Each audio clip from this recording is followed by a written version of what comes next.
I can't be the only one bored of this Viktor Gyokeres stuff, but nonetheless, Vice President Francesco Salgado has spoken in relation to Gyokeres. We're hearing a lot of isms and schisms. Maybe it's just Arsenal transfers, yeah. But can I smash the like button? Can I just kindly ask you lot to do that, yeah? But can I also ask you guys a question, and girls, if you're out there, pardon me.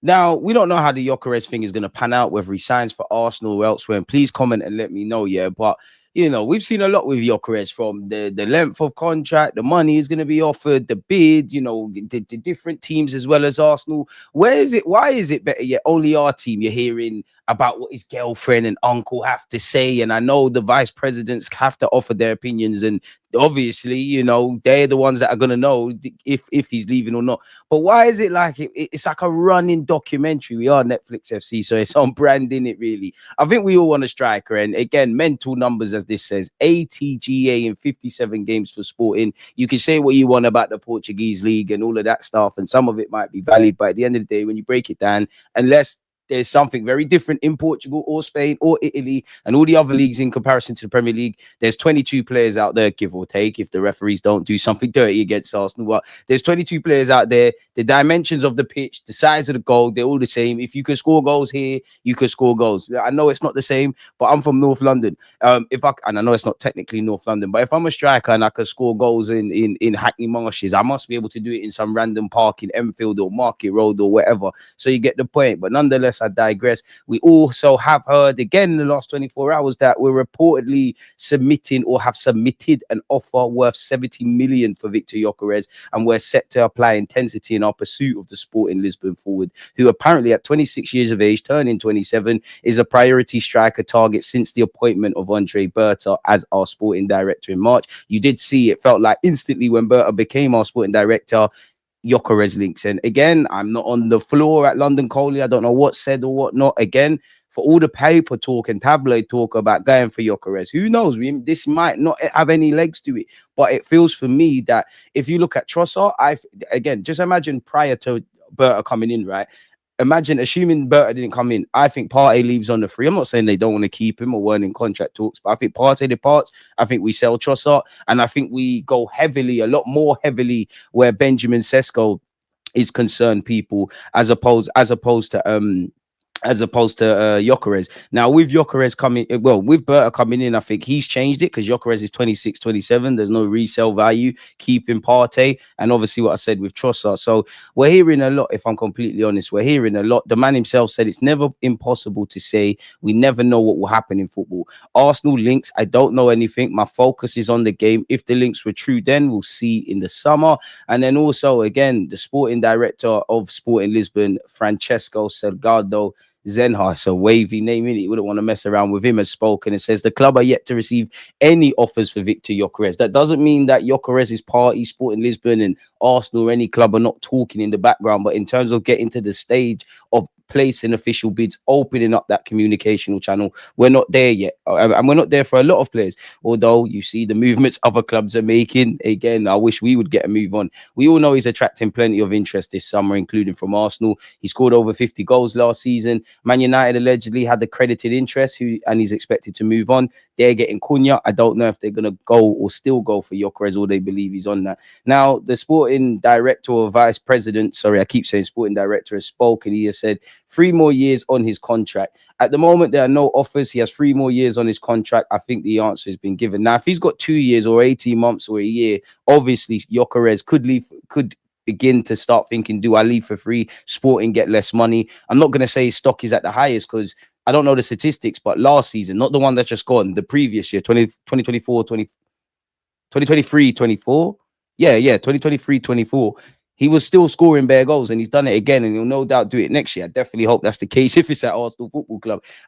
So there will also be offers and interest and whatnot. We all know how the striker market is, but you could argue this is probably the best time. And again, never had a conversation with Gyokeres. We don't know what's true or false, but it felt like he could have left last summer. There's been an indirect gentleman's agreement. You give us 1 more year, get your head down. We won't even ask other teams to spend your release clause. We'll give a bit of leeway in that. Apparently, Sporting transfer plans won't be any different from last year. We want to keep the best players and retain the best talent. We want to continue to be champions, have competitive teams, and fight on all fronts. I've been in this role for 7 years. In the years when Sporting were champions, we made even fewer sales than in other years. The fact that we are champions gives us greater ability to retain players and talent, which is true. Coincidence or not, we've not had to sell any players in those times. Not that we have not received offers, but the market is not under our control. We are always dependent. Now, obviously, Sporting do sell. You know, it's not just Gyokeres, Trincao, who was once at Barcelona, Braga. I'm sure even Wolves, Diamande, who we're not really linked with, but we was linked with. Is it Inacio, the young-ish kind of Sporting Lisbon centre-half and Portugal international? There's players that could be sold either to these shores or elsewhere, and we see it with all the Portuguese clubs. You know, Porto sold us a dodgy Fabio Vieira, but the Portos, the Benficas, the Sportings, Braga as well, not to Dumfries' extent, but Braga as well. We see how it goes. His thought Gyokeres could be snapped up this summer for around 60 million, and the striker was coy on his future when pressed. We've gone over that already, so I won't repeat myself. I did cover this yesterday, but even his girlfriend and uncle chimed in and apparently want to convince him to stay in Lisbon and stay in Portugal. You know what they say, happy wife, happy life. This did say that we tabled a 70 million euros offer, which equates to 58.6 million people, and have assumingly given them a 5-year contract worth 5.87 million pounds, 7 million euros, and a big signing on bonus of 12 million euros, which equates to basically 10.5 million quid in it, people. Negotiations are said to be open. I mean, 97 goals in 102 games over 2 seasons, ridiculous. And maybe I'm naive here, but one thing that annoys me is, oh, he only scores on the transitions. Now I get what people mean, maybe the counter attack or stuff, but maybe I think I'm smarter than I am, or I don't know. But this is what I'm asking you. Surely every goal that's ever scored or conceded is on the transition. That is football. Like, it's on the transition. You got to go from one end to another. So I don't know how far these things go. It feels like these things where you say them enough times, enough people say it enough times, people don't question it. And I'm not saying it's wrong, but when you break it down, really, and what striker, what player wouldn't come with any pros or cons? And we're at that point, whether it's Gyokeres, Watkins, I'd love Isaac, Sesko, this one, that one. You can have your favorites, you can do up the pros and cons, but we have to get a striker in the door. And that's where number 9 has to arrive at this football club, because we've seen what not doing it happens. You know, people could say, oh, yeah, last season, some of you would say, oh, don't sign a striker. We got Kai Havertz up there, rightly or wrongly. We've seen what not signing a forward can do for us, people. So, yeah, again, check out the video I did earlier. But long story short, paraphrasing, his girlfriend said he's cool and they want to stay in Portugal, in Lisbon. They're cool there. His uncle has said they've had a meeting and he's decided. Obviously, Gyokeres has played coy. And obviously, what your family do, yeah. And actually, Sporting got that centre midfielder who's an Arsenal fan. Is it Højlund or something like that? I'm butchered his name. So they could sell. But what I was getting at is, obviously, you have to listen to your girlfriend, your wife, your kids, your families and whatnot. But you also have to live life for you. It's one time, whether you're going to sign for Arsenal, go to Man United, go PSG, Chelsea, wherever you've been linked to, stay at Sporting. Let it be for you, because when it's all said and done, it's you that's going to have to, I'm not saying you regret it because you've gone to Sporting and done great stuff, but it's you that might think, bro, I could have played in the Prem. And at 26, turning 27, this is a vital move in his career. But yeah, apparently we've offered him a 5-year deal. Whether you believe it or not is another thing. Thierry Henry has spoken about several things in relation to Mikel Arteta, and he said we're correct to question Mikel Arteta's lack of trophies.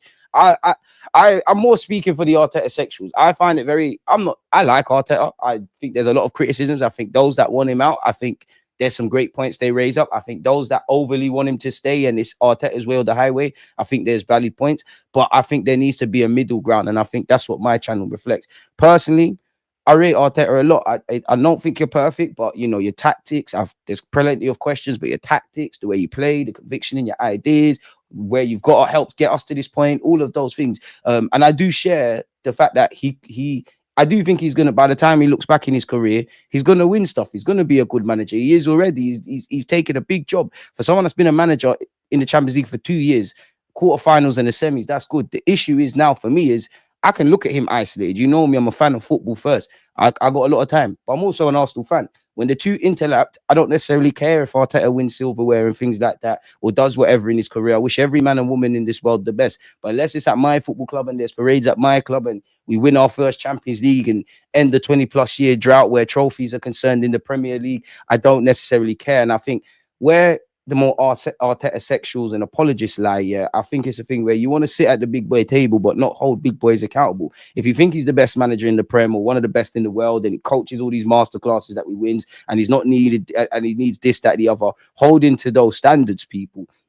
And because I rate him, I have to question. You've made us one of the best teams in England. We're not winning stuff, but we're not getting embarrassed. We're getting to semi-finals and crying. We're talking about not getting over the line in the Premier League, which was a far cry of where we were.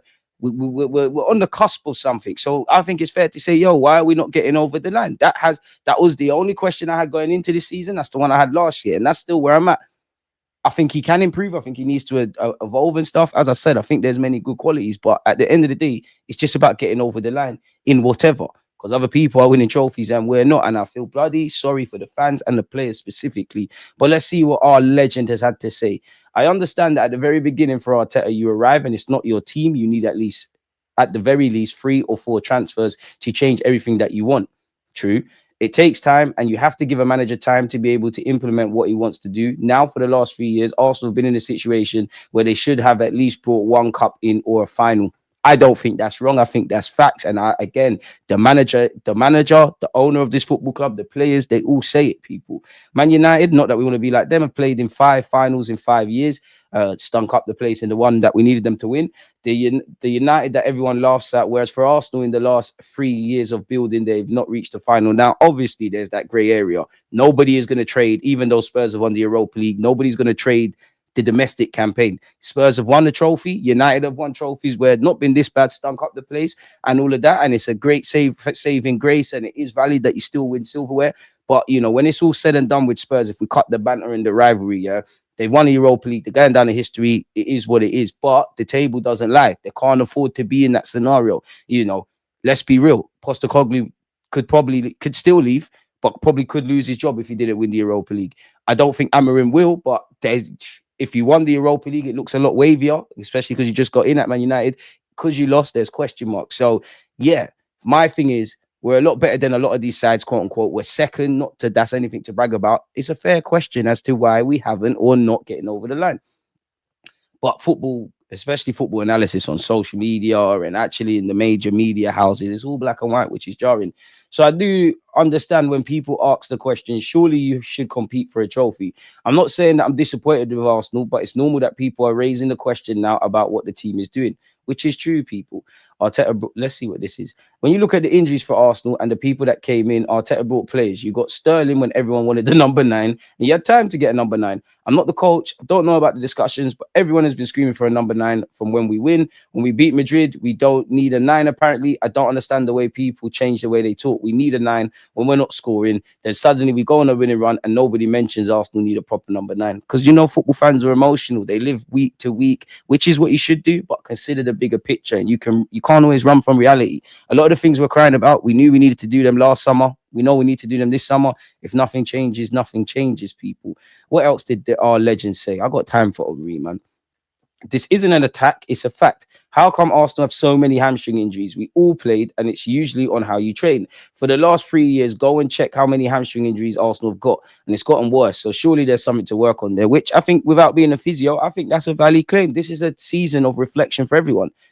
Josh Kroenke, you need to consider the direction. Arteta, you need to evolve tactically, maybe learn a bit about yourself in terms of rotation, maybe a bigger squad. Berta, you've just come in, but it's evident what Arsenal need. I'm not a physio. I know people are not going to put players out there if they don't believe they're fit, but there clearly is something to review in that regards. And maybe even for the players, because I big up the players. I've seen man rush back from injuries ahead of schedule, play with injuries, and I've got nothing but admiration. I'm not criticizing the players, but we all might not have played Premier League football, but we've all played football at some level where in your head whether you've got a toe injury, a hamstring injury, a dodgy headache. You might know in your heart, yo, I'm 99.9% fit. But you do know there's a little pain, a little niggle and things. Sometimes players need saving from themselves. We haven't had that luxury. I think it's from a lot of games. You could say training methods, which maybe it's mundane, and maybe when the fixture calendar list gets a bit condensed, I think you have to train the way you can play. But then I don't remember the time, but a couple months ago, Arteta came out and said, we actually haven't had that much time to train in intensity. So what it is, I don't know, but I'm not paid the thousands and millions and all of that. I can just see as a fan, these are areas to review. What do I know though, man? But I don't think so far, I don't think Henri said anything wrong. Buying players, going to the right training camp, doing your cold bath, training well, and not getting players injured, that's on the staff. So that's an area where work needs to be done. We can talk about bringing a player in, but what if he pulls a hamstring? Where do we go? God forbid, man. And I know injuries have played a part, but again, going into recruitment and actually injuries, this was the first season we finished without a single player scoring 10 or more goals for the first time since 1923-24. I hope, by God's grace, we all live a long life. I hope there's a viewer of my channel that's lived that long, but I'm sure none of us were here the last time we did that. I think Kai Havertz had 9, Saka would be up there for double figures, but they missed significant parts of the campaign. Now, I think everybody's tired of hearing about Martin Zubimendi. Allegedly, he is waiting on a call from Real Madrid despite his agreement to join Arsenal this summer, according to the Spanish media. The saga, which it firmly is, surrounding the Real Sociedad midfielder is not over. In recent weeks, Real Madrid have repeatedly been linked with a hijack of Arsenal's deal to sign Zubimendi. They're actually linked with a player. I did a video on Angelo Stieler, former Bayern Munich man. He's at Stuttgart now. To Real Madrid, and actually Stuttgart won a trophy. I know, another underdog that got it over the line in it. His teammates were bantering him. Like, a journalist must have asked, like, I think there was 3 players. Undav was there, who I think was at Brighton. They must have asked him, what did they say? They asked him, like, are you free staying? And the Undav guy basically said, us 2 are staying. I don't know about Steeler. With Steeler, he then said Hala Madrid. So that might show everything. You look at Xabi Alonso and a lot of these modern managers, maybe even to a degree Arteta, definitely Julian Nagelsmann, 100% Rodri. Obviously, every position is important. Like, you could argue a goalkeeper's the most important. You could argue a striker who wins you games is the most important.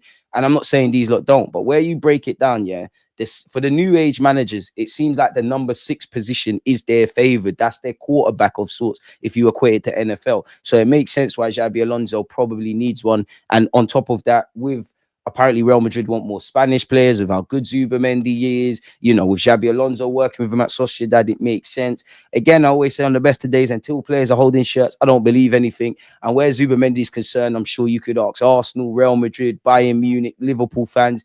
Everybody's kind of sick of this now, if I'm honest. It would make sense, though. It's Real Madrid, and he's 26. To go to Real Madrid at 26 and what they've achieved and will no doubt achieve consistently, it makes sense. Apparently, the North London Giants have agreed a 60 million euros fee stipulated in his release clause, and only an official announcement on the transfer is pending. Despite this, the persistent speculation linking him with Real Madrid is refusing to go away. Apparently, he's waiting on the call from Real Madrid, and he has yet to make a final decision over his future. Now, surely you get part of his new deal, and we pivot away if that is the thing. We know Xabi Alonso is a huge admirer of his. Apparently, he's stalling on giving Arsenal his final green light as he wants to see how Real Madrid proceed with their pursuit of a new midfielder to replace Luka Modric. Nico Paz, who they basically just sold to Como, is expected to be brought back. I don't know what they do with someone like Ceballos. Obviously, Zubimendi is better than Ceballos, but in terms of midfield bodies, you never know. Arda Güler could get more game time as well. We'll have to see, man. Apparently, Romano previously casted doubt on whether Zubimendi would even want to join another La Liga side, given the deep-rooted connection he has with his boyhood club, Real Madrid. It's Real Madrid, man. It has required a monumental effort from Arsenal to convince him to leave his hometown. They've been chasing him for several years and even turned down a move to Liverpool last summer. So surely he wouldn't want to play against Real Sociedad on a regular basis. Again, from Spain, everything points to a player joining Arsenal, but a call from Real Madrid could ruin it.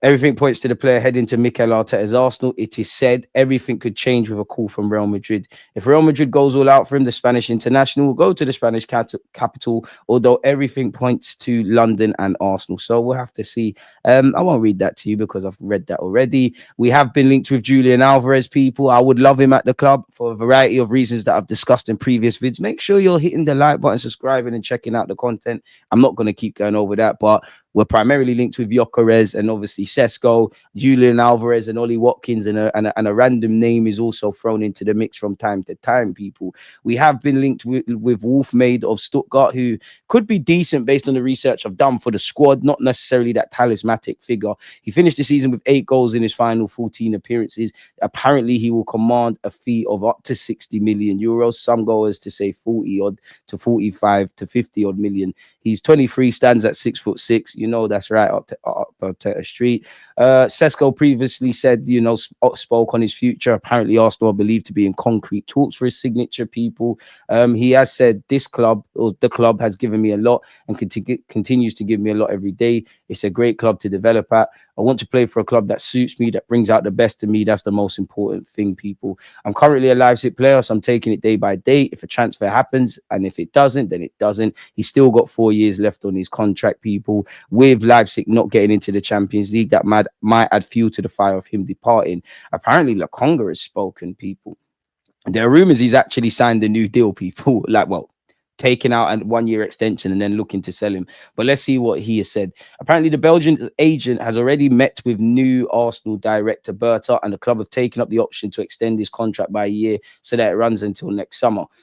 So the situation is really, really open. To talk about my future, I can't say anything because I don't really know where I'll end up. I can't say it's tough because I still have 1 year in my contract, but it's true that as a player, you want to know where you'll end up and where you'll stay. At a minimum, you'll be there in pre-season. For me, I don't really know what's going to happen, but what I know for sure is I need stability. I need a club where I can stay for 2 or 3 years to play and develop there, which is true because you've been in a short space of time, Arsenal, Palace, Luton, Sevilla in Spain, etc., people. And I'm sure it's a good life experience. And I'm sure you want to play for Belgium in next year's international competition, so you need a good loan spell. And as he said there, it can't be nice, but it's the reality of football. You're finishing this loan spell and you're contracted to Arsenal. You're obviously going to be there, but you don't know where you're going to end up. And that's been the case of a couple of players. Nelson, another one, people. I would love for Sevilla to take you permanently. Apparently, you and your wife are settled. So yeah, man, he does need a club where he can do that. He said it's a country that I could see myself living in after football. Or already before I came here, I was thinking to move to Spain or Portugal, but now it just confirms my opinion that the life here is amazing. Sporting Lisbon, he's a good player. How much money would Lokonga knock off the Gyokeres price? I think it's a really good league and a league that suits me. England is way more physical. Here is more technical. I'm grateful for the experience that I had in London at Arsenal because I learned a lot. It helped me be the player I am today and to impose my style here in Spain. Personally, I had some really good games over there. I think I did a good job with the team. But obviously, when the results of the team are not going that well, it's more difficult to shine. I really liked it because I started as a number 6 at times I was at 8. I nearly ended up as a false 9. Unluckily, I didn't score, but I think I was very dangerous when I played in that position. It was a great experience and it just helped me to become a more complete player. That's what I like because I had the freedom to move and play in different positions. At the end of the day, I did well and that was part of the process. It's not everywhere you go you're going to go that you're going to succeed. When you arrive at a club like Arsenal, you don't have time to adapt. You need to be there directly and to perform. With Arteta, I learned so much. And for me, he's one of the best coaches I've had in my career. It is how he is in details, how he is predicting things that can happen on the pitch. He's a leader. On the topic of him, going back to what we said, you can predict things, but sometimes when you can't predict things and do the math thing, can we pivot away from that? Spending 1 year with him, it is like you maybe spend 5 years with someone else. You learn so much. If I had to do it again, I'd do it again. Big him up, man. Big you up. He did big up Rob Edwards as well, people, and he's a very good coach who did his thing at Luton. Commiserations to Luton, back-to-back relegations. He's 26 in October. He said, I'd like to go to the World Cup with my country to compete and hopefully bring a medal home. I'm 25 now. If I have 3 or 4 trophies in my cabinet during my career, that would not be too bad. I like the way you talk about silverware. I think if you look at my career, I've moved for the first time to the UK, to London. Then I had a couple of clubs. I think it's time for me to settle and stay in the club and be there for a couple of years. So yeah, that just tells me what we already know is that you need to cut. Ryan Cherky and Morgan Gibbs-White are both being linked with Manchester City, 2 players I would love. We're expected to turn our attentions to Morgan Gibbs-White. He's going to cost a lot of money. I have covered this before. Would you lot take Morgan Gibbs-White or would you leave it out, people? Spurs have been offered the chance to sign Leroy Sané, a player who's previously linked with us. Apparently, Real Madrid plan to balance the books this summer through the sale of a big name, and Rodrigo is the most likely to be sold. Arsenal are interested in the Brazilian, who would command a fee of 80 million euros. Surely there's a couple of players they get off the books collectively that might not bring the same price that one Rodrigo does before they consider him. Whether it's the club championship, he's meeting with Xabi Alonso. There's rumors about a new contract. There's several clubs interested. You don't imagine if he is to leave, that's a deal that's going to be completed anytime soon, people. And we keep hearing comments, which again, I have kind of spoken about. Crucially, though, apparently at the time of making this video, he actually hasn't received any offers. Apparently, the interest from us is real, but a potential deal is way off. Apparently, Berta has held talks with Rafa Leao people. Chelsea, Bayern Munich, and Manchester United have all shown an interest, like Arsenal, looking at him. We're still being linked with Matoma. He's got 2 years left on his deal at Brighton, people. Apparently, Arsenal and Liverpool have made a contact for Kubo of Sociedad, another Sociedad player. And to be fair, Liverpool and Arsenal have been linked with him prior. He's got a 60 million euros release clause. I'd imagine Arsenal are not going to want to spend all of that. He is a former Real Madrid player, and apparently Real Madrid are entitled to 50% of a fee from his sale. So that could impact Arsenal and Liverpool's plans. I just think he's an easy one to talk about. Garcia, who's linked with us and several other clubs, people have spoken on his future, the Espanyol goalkeeper. At the end of the day in football, news is coming out all the time. Things are coming out. Until things become a reality, it's not always the truth. But anyways, as I'm telling you, I'm very calm. Whatever needs to be decided, I'll definitely think about it a lot with my people and choose what will be best for me. I'm sure it'll be like that. And he's previously spoken and said yesterday, despite my love for Espanyol, I've got no issues playing against them, if I'm completely honest. So his future is subject to speculation. Again, right in Turkey, you don't know I want him. Arsenal apparently have been linked with a move for Emi Martinez. I can't say I believe that. We were once upon a time linked with João Pedro, people, and apparently Arsenal are not that interested, but Newcastle could be, people. Garcia spoke about his future. We've spoken about that. But Barca, Napoli, AC Milan, Leverkusen, Newcastle, Aston Villa, as well as Arsenal and probably 20 other clubs have credited interest in him. You lot know me. I'm a big fan of Embuemo. Let's go and get him. David Ornstein still expects us to sign either Viktor Gyokeres or Benjamin Sesko. They've got a decision to make between Sesko of Leipzig and Gyokeres of Sporting. Both fantastic options and talents. I do expect one of them to come to the Emirates this summer. So we'll have to see, people. What exactly is going to happen. But I must admit, I'm tired of hearing the same names.